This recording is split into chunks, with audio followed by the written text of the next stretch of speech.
untuk memberikan tanggapan atas dukungan-dukungan dari sejawat, nanti mungkin buat pegangan Prof ke depan dan juga nanti dikompilasi dengan Pak Joni terakhir. Silahkan Prof. Baik, terima kasih.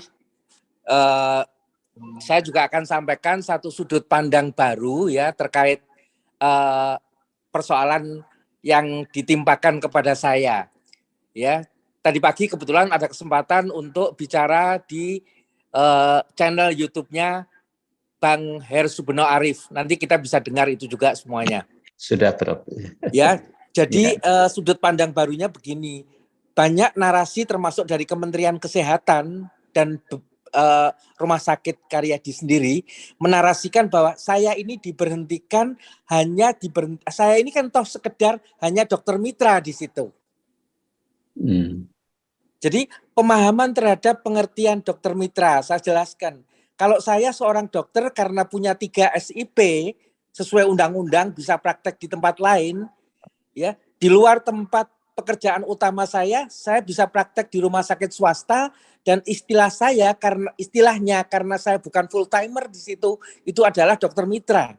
Dokter mitra adalah seorang dokter yang hanya numpang hidup ikut melakukan pelayanan kesehatan dan dapat fee dari pelayanan yang dia berikan. Itu pengertian dokter mitra. Tetapi saya balik sekarang bahwa Rumah Sakit Karyadi ya itu seperti rumah sakit vertikal yang lain itu mengikatkan dirinya dalam satu bentuk perjanjian kerjasama dengan universitas negeri yang di situ, RSCM dengan FKUI, ya RS Sarjito dengan FKUGM dan RS Karyadi dengan FK Undip itu mengikatkan diri dalam satu perjanjian kerjasama bersedia menjadi rumah sakit pendidikan.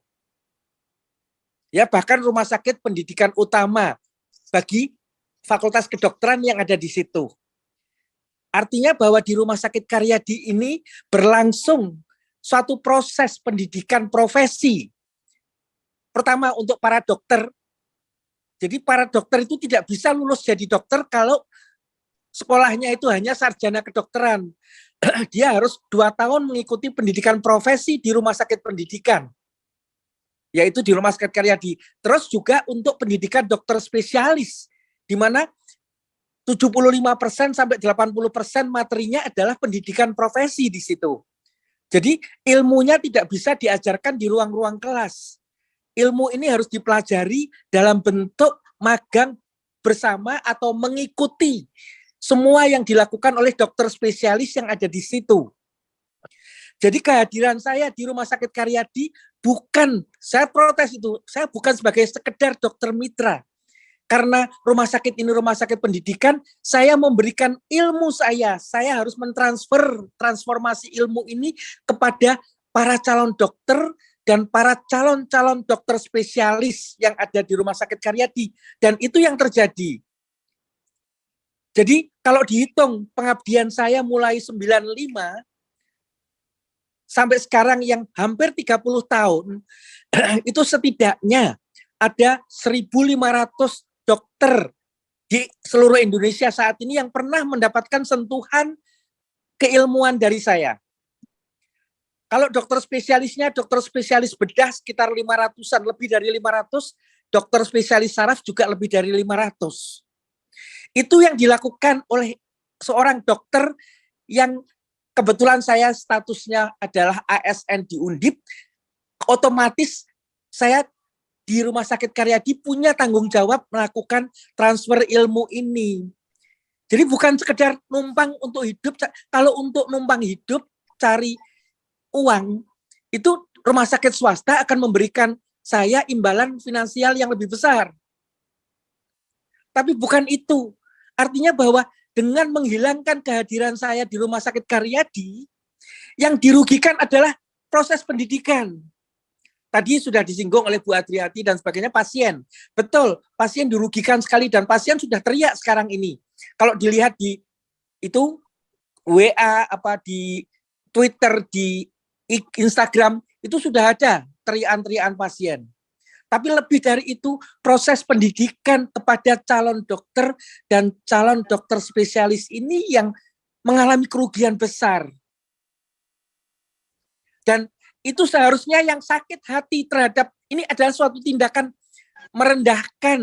Kalau sekedar dianggap sebagai dokter mitra, itu artinya manajemen Kementerian Kesehatan merendahkan, saya bilang malah melecehkan kehadiran seorang dosen pendidik klinis ini hanya sekedar sebagai dokter mitra yang cuma numpang cari uang. Jadi yang harus marah dan harus protes dalam persoalan ini mestinya Menteri Pendidikan, saya bilang. Paling tidak rektor dan dekan Fakultas Kedokteran harus juga. Itu yang saya ungkapkan. Dan itu yang benar seperti itu, bukan sekedar dokter mitra seperti saya bekerja di rumah sakit swasta, bukan full timer, namanya dokter mitra juga. Dan ternyata ungkapan ini pada malam ini sudah mendapat respon dari hampir semua anggota Dewan Profesor di Undip yang mereka sudah berteriak semuanya harus berbuat sesuatu untuk membela saya.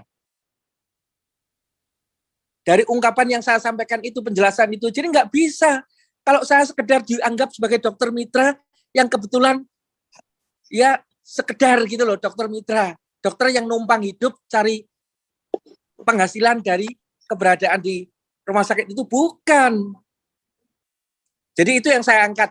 Ya, semoga ini suatu sudut pandang baru bagi kita semua juga, termasuk di UI, di UNER, di UGM, kehadiran seorang dokter dan kalau dilihat sejarahnya, hampir semua perkembangan ilmu baru, termasuk pembentukan bidang ilmu baru, pendidikan subspesialis tertentu di semua rumah sakit vertikal ini dipelopori oleh profesor dan para spesialis yang berasal dari universitasnya. Ya, walaupun dalam perjalanannya saat ini Kemenkes juga merekrut banyak spesialis baru yang ikut berperan di situ. Tapi sejarahnya menunjukkan semua diawali dan dimulai pembentukan bidang-bidang spesialis maupun subspesialis ini oleh mereka yang berasal, karena memang seorang yang berasal dari perguruan tinggi itu tugas utamanya mengembangkan ilmu. Kalau rumah sakit itu tugas utamanya memberikan pelayanan. Jadi itu tadi yang pengen saya angkat ya sebagai satu sudut pandang baru, dan itu sudah menyebabkan satu rasa ketersinggungan dari kalangan guru besar di Undip yang mereka semua sudah berteriak untuk ya dengan apa yang saya sampaikan itu untuk semuanya ikut membela saya gitu. Terima kasih. Ya Prof. Terima kasih Prof. Kita sudah mendengar semua malam ini dan juga tadi pagi ya Prof. Sudah beredar di YouTube-nya. Cuma ini ada pertanyaan dari Pak Mahmud Gasnawi.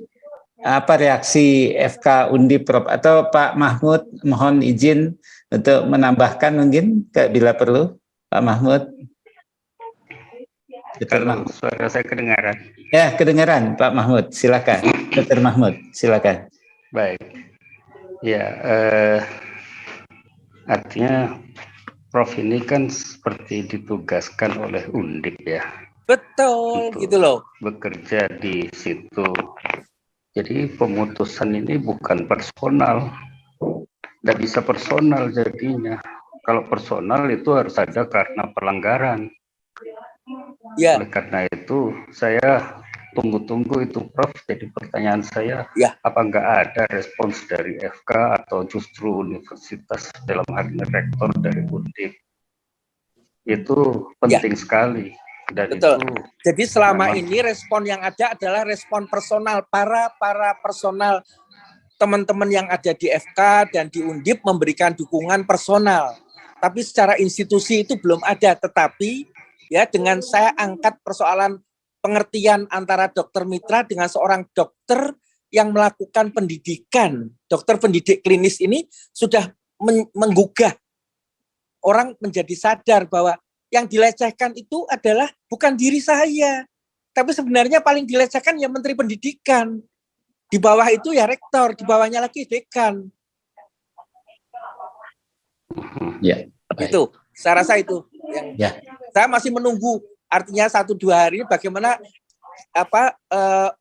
upaya untuk merealisasikan rasa tidak terima itu dalam bentuk langkah institusi gitu. Ya.